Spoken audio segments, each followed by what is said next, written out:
કેમ છો ફેમિલી, સ્વાગત છે તમારું નવા વ્લોગમાં। તો અત્યારમાં આપણે બધું જ કામકાજ કરીને નવરા થઈ ગયા। જો કામ કરી નવરી થઈ ત્યાં 9:15 થઈ ગયા। જો ટોટલી કામ કરી નાખ્યું, કચરા પોતા થઈ ગયા, ચાપડ ચૂપડ બધું થઈ ગયું। હવે કપડાં ધોવાય છે, કપડાં ધોવાય પછી કામ પૂરું। બાકી ટોટલી કામ થઈ ગયા। અહીંયા જો કચરા પોતાને બધું કરી નાખ્યું છે। અમારા ઓમભાઈ એ કાંઈ સૂતા છે તે બસ આ એક વોલ બાકી છે, બાકી ટોટલી કામ થઈ ગયું છે। ચાલો 9 વાગે નવરા થઈ જાય પછી બપોર 12 વાગ્યા સુધી કાંઈ ઉપાધિ નહીં। અને બપોર જમવાનું બનાવવાની ઉપાધિ નથી, કેમ કે સવારમાં મારે છે ને ધમુભાઈ ટિફિન લઈ જાય છે તો શાક થઈ જાય, ખાલી બપોર રોટલી બનાવવાની છે તો બપોર ખાલી રોટલી બનાવશું હોય કાંઈ ટેન્શન નથી। ઓમભાઈ જો જાગી ગયા છે, જાગી કરી નાસ્તા પાણી કરીને બેસી ગયા છે અને એનો દોસ્તાર આવી ગયો છે, જો એનો ખાસ ફ્રેન્ડ પલ। એટલે ઓલા સામું જોઈને પાછું વળી મોઢું છુપાવે છે, કાં છુપાઈ દે તો હું છુપાઈ દે। ખરો છો પલ તું તો પણ। રોમભાઈ જો મસ્ત પીળા પીળા ચમકે જો। હાલો જમવાનું બધું થઈ ગયું છે ને, મેં છે ને ઘડીક વાર આરામ કરી લીધો। હું છે ને મારું કામ કરતી હતી ઓનલાઈન બિઝનેસનું, પણ અમારા પલભાઈ આવે ને તો આવ્યું હવાની કામ કરીને બેસી ગઈ, અત્યારે હજી ઊભી થઈશું। અને કપડાં રૂમાલ બધું ઉકાઈ ગયું છે ને, તડકો જો મસ્ત નીકળો છે આજે। અને હું અહીં હિંચકે બેઠી હતી, હું છે ને અહીં હિંચકે જ બેઠી હોય, મને હિંચકે બહુ ગમે, કેમ કે બહારનો પવન આવે મસ્ત, એસીની પંખાની કાંઈ જરૂર પડે ને, એમને બેઠા જ રહીએ એમ થાય આખો દી પવન આવ્યો તો ફફડાટી જો। આ અમારું ખુલ્લું છે, આ લોબી આખી જો, ત્યાં બેસવાની મજા આવે। જો અહીં રૂમાલ ટીંગાડી દીધો છે એમ પપ્પાએ, કંઈ નહીં હાલો અહીં બેસીએ ને મસ્ત પવન ખાઈને કામ કરીએ। અમારે બેઠા બેઠા કામ કરતી હોય। અમારા ઓમભાઈ પલભાઈ ક્યાંક ગયા બી, એ લગભગ એને ઘરે ગયા, પલના ઘરે કદાચ ક્યાં બહુ ખબર નહીં, પછી ક્યાંક બહાર જવાનું કહેતા હતા। અમારે ધમભાઈ આવી ગયા જો સ્કૂલે, કેવું રહી બસમાં આવવાનું। ધમભાઈ પહેલી વાર બસમાં આવ્યો ને BRTSમાં આવ્યો, કેમ થયું ખબર પડી હતી? ભાઈનું ઓલું પાસ લાવ્યો કે? અમારા ધમભાઈ રોજ હું છે ને લેવાનું મૂકવા જાઉં, કે હું મૂકી આવે ને કે હું મૂકી આવું, તો આજ તો અમે એમ કીધું કે આજ તો છે ને BRTSમાં જ આવજે, કે આવી જા કરે ને બસમાં આવે ને તો ખબર પડે કે થોડી, અને આમ એવું થોડુંક મોટા થયા એટલે છોકરો થોડીક એને હાથે આવતા જતા શીખે ને તો ખ્યાલ આવે।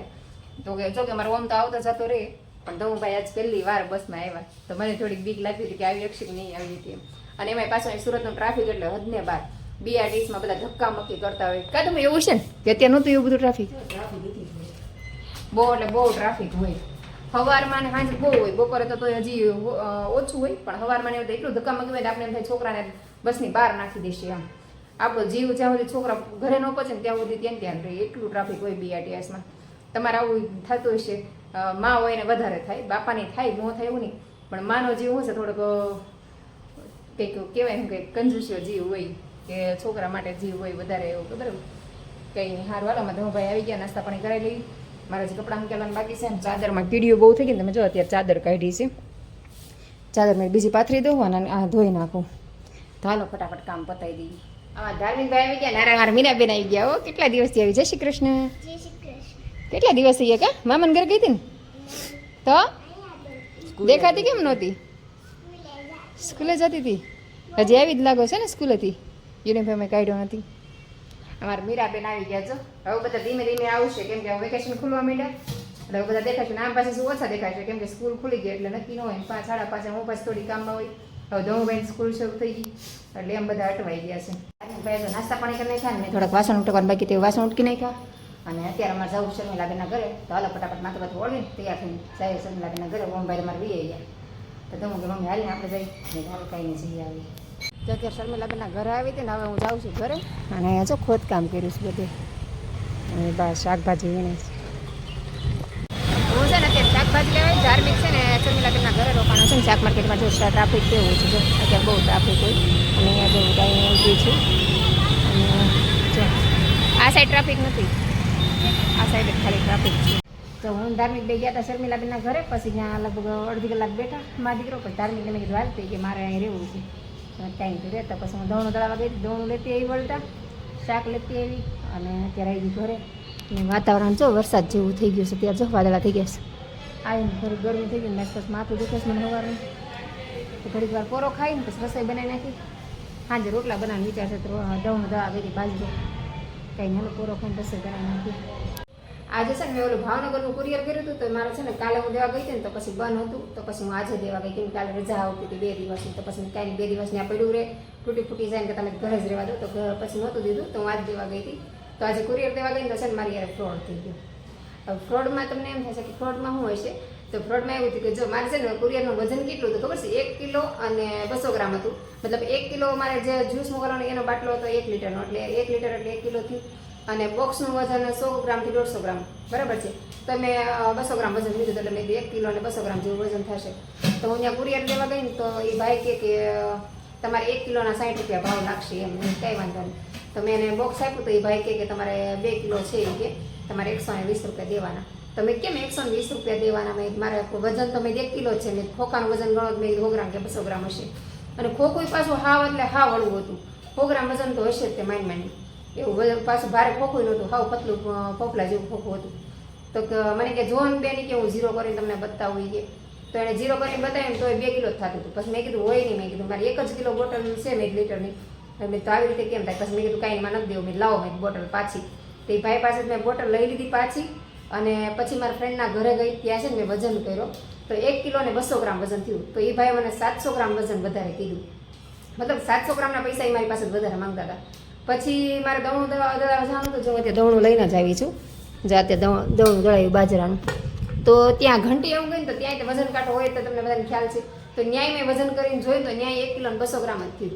મતલબ આ કુરિયરવાળાએ છે ને 700 ગ્રામ આપણે પાસે વજન વધારે લીધું અને એના પૈસા આપણી પાસે એક્સ્ટ્રા લે. હવે કાંટામાં હું છેડછાણી કરતા એ તો આપણે કંઈ ખબર નથી, પણ ગમે ત્યારે આપણે હવે એટલું ખાસ ખ્યાલ આવી ગયો કે ભાઈ આપણે વસ્તુ દેવા જાય ને તો પહેલાં આપણે વજન કરીને લઈ જવાનું. કેમ કે આપણે ત્યાં જે કે એ જ માની લઈ, કેમ કે આપણે ઘરે વજન કર્યો ન હોય. હવે આપણે મને એમ કીધું 2 કિલો છે, આ તો મને પાકું ખબર હતી જ તે કે મેં આમાં 1 કિલોનો બાટલો મૂક્યો છે અને ખોખાનો કિલો કંઈ એક વજન તો કિલો ન જ હોય બરાબર.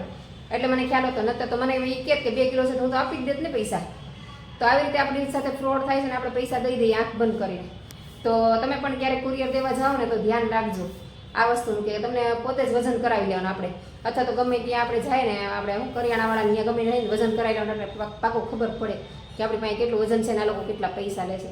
તો થોડુંક જાગૃત થવાની જરૂર છે. હું તો આ દેવા ગઈ એટલે ખ્યાલ આવ્યું. જો કે કુરિયર મેં ક્યારેય કર્યું નથી, ફર્સ્ટ ટાઈમ જ ગઈ હતી અને એમાં આવું મારી યાર ફ્રોડ થઈ ગયો. તો હું પાછો લઈને આવી. પછી મેહુલને મેં કીધું ને તો મેહુલ કે લાય હું દઈ આવું. તો પછી મેહુલ અત્યારે બીજે જગ્યાએ દેવા ગયા છે ને પછી મેં એને કીધું મેં તમે છે ને પહેલાં વજન એને પાસે કરાવજો ને આટલું વજન થાય છે ને તમને કેટલું કહે છે ને મેં જોજો.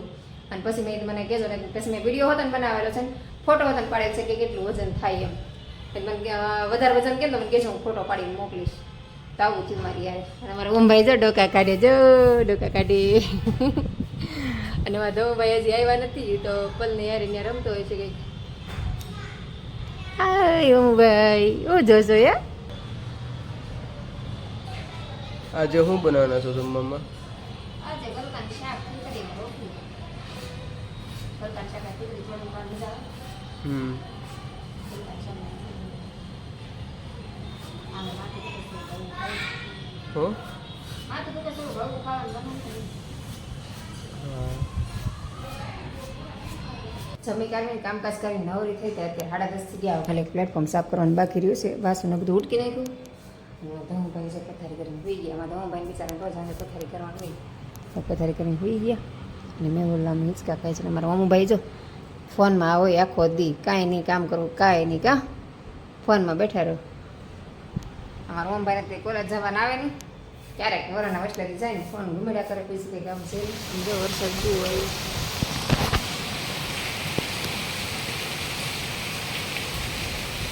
પાણી આવી ગયા સોસાયટીમાં એટલો વરસાદ આવ્યો હતો. અત્યારે ફૂલ ચાલુ છે. અત્યારે જો કામકાજ કરીને નવરી થઈને 11 વાગી ગયા ને નાઈ તો નવરા થઈ ગયા અને અત્યારે વરસાદ આવ્યો બહુ બધું દેખાય ને જો અવાજ આવતો હશે તમને. અને તમારા ભાઈ તો થઈ ગયા છે. ચાલો બતાવું, જો વરસાદનો અવાજ આવતો હશે. બહુ વરસાદ આવે છે. એ બધે ભીનું થઈ ગયું છે, પાણી પાણી છે. દેખો બધા તો પ્લાસ્ટિક કાઢા નાખી દીધા. વરસાદ આવે છે બહુ, મારી ઉપર છતાં પડે છે. અને અમે છે ને હમણાં અહીંયા પથારી કરીને જોઈએ છીએ. ઉનાળા આવ્યો ને ત્યારથી અહીંયા છે ને મજા આવે. બહાર દેખાશે ને લાઈટ ચાલુ નથી. બહાર હોવાની છે ને બહુ મજા આવે. પવન બહુ છાટા છાટા પલટી ગઈ. બહાર હોવાની બહુ મજા આવે. પવન આવે એસી કરતાંય સરસ. એસીમાં છે ને મકડાઈ જાય ને અહીંયા છે ને બહારનો પવન છે ને હોવાની મજા આવે. એમ થાય કાંઈ ને ખૂટા રહી. મને તો એસીમાં છે જ ન ગમે. હું તો બહાર જ છોકરાને મજા આવે. તો જો કે બધા બહાર જ હોઈએ છીએ. તો બધાની પથારી કરીને ધમભાઈ છે ને વહેલા હેર હોઈ જાય. અને મેહુલ હજી ફોનમાં વાત કરે છે. અને ઓમભાઈ અમારે બધું દરવાજાને બધું બંધ કરે છે. વરસાદ આવ્યો ને તે. અને મેં કીધું હાલો આપણે વ્લોગ પૂરો કરી દઈએ. તો બસ આજનો વ્લોગ આપણે પૂરો કરીશું. તો તો આજનો બ્લોગ આપણો આવો જ હતો. તમને મારા બ્લોગ ગમતા હોય તો લાઈક શેર અને સબસ્ક્રાઈબ કરી દેજો. તો આપણે ફરીથી મળશું કાલ નવા બ્લોગ સાથે. ત્યાં સુધી બધાને ગુડ નાઇટ, બાય બાય.